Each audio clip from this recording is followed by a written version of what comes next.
అతనితో ఈ సముద్ర తీరంలో సంధ్యావందనం చేద్దాం అనుకుంటున్నాను. ఒక 3 గడియలు ఈ శివలింగాన్ని పట్టుకోవా అని అడుగుతారు. నా ఆవులు వెళ్ళిపోతాయి అని అనడంతో నీవు పిలవగానే వెంటనే వస్తాను అని చెప్పి బయలుదేరతాడు.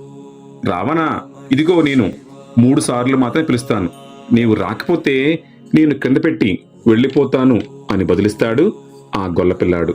ఆ మాటకు సరే అని రావణుడు సముద్ర తీరానికి బయలుదేరతాడు. ఒక్కసారి మునగగానే రావణ అని పిలుస్తాడు. రెండోసారి మునగగానే రావణ రావణ అని 3 సార్లు పిలిచి రావటం ఆలస్యం కావటంతో ఆ ఆత్మలింగాన్ని కింద పెట్టేస్తాడు ఆ గొల్లపిల్లాడు రూపంలో ఉన్న వినాయకుడు. రావణుడు కోపంతో ఆ పిల్లాడి నెత్తి మీద పెద్ద ముట్టికాయ వేసి ఆత్మలింగాన్ని భూమిలోంచి తీయటానికి ప్రయత్నిస్తాడు. స్వామి అక్కడే శ్రీనివాసం ఏర్పరచుకొని అక్కడ సముద్ర తీరం దగ్గరే ఉండిపోతారు. ఆ క్షేత్రమే గోకర్ణ.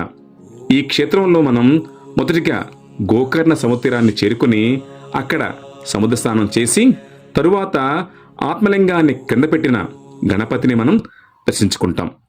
ఇక్కడ గణపతి బాలుడు రూపంలో ఉంటారు. తరువాత తామ్రగౌరి అమ్మవారిని దర్శించుకుంటాం. పరమేశ్వరుడు ఆత్మలింగంగా కొలువైన మహాబలేశ్వరుణ్ణి దర్శించుకుంటాం.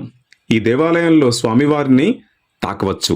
ఇక్కడ ముఖ్యమైన విషయం ఏంటంటే మనం స్వామివారిని చూసేది తాకేది పైన కప్పబడిన సాలిగ్రామం మాత్రమే. స్వామి మాత్రం అసలైన ఆత్మలింగ రూపంలో క్రింద ఉంటారు. దాన్ని మనం చూడలేం. ప్రతి 60 సంవత్సరాలకు ఒకసారి ఆ శివలింగాన్ని మనకి చూపిస్తారు. ఆ ఆత్మలింగం మనం చూడొచ్చు. మనం త్రాకేది దాని పైన భాగాన్ని మాత్రమే. సాక్షాత్తు పరమేశ్వరుడు ఆత్మలింగంగా కొలువైన క్షేత్రం గోకర్ణ క్షేత్రం. మనం కొన్ని క్షేత్రాలకి వెళ్ళాలి అనుకుంటే వెళ్ళలేం.